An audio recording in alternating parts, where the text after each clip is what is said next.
Ay nako, a day in my life para sa kagaya kong pobreng tatay.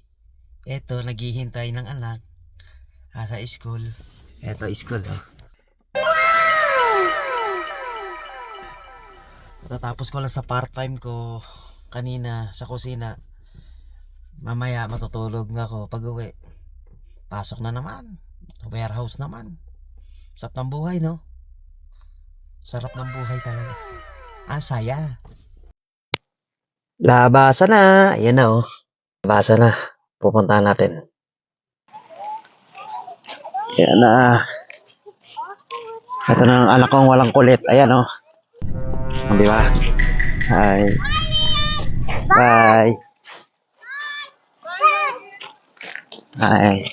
Hintay pa tayo ng isa. Hintay pa natin yung isa nating anak. Wala pa eh. Oh, ayan na oh. Kulit da. Walang kasing kulit.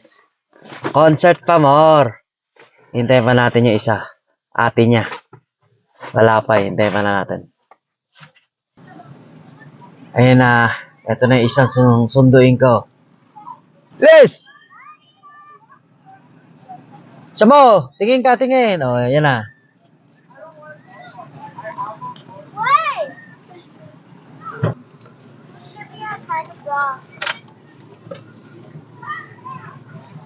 Wait, hindi ako nakasipin.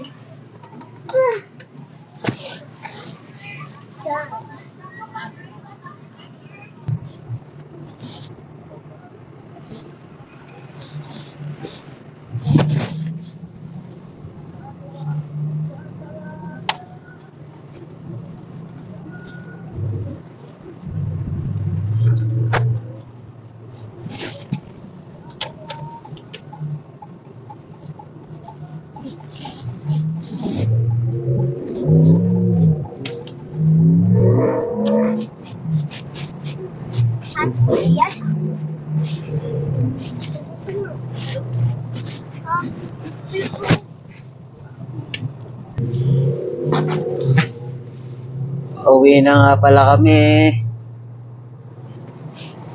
Uwi na. Asan?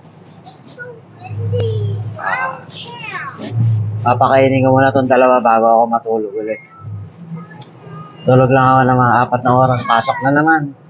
Ganun lang ang buhay dito. Saya, di ba? Ay, tapos na. Wakas, makakatulog na. Tulog muna ako 4 na oras. Mamaya papasok na ulit. Bye-bye.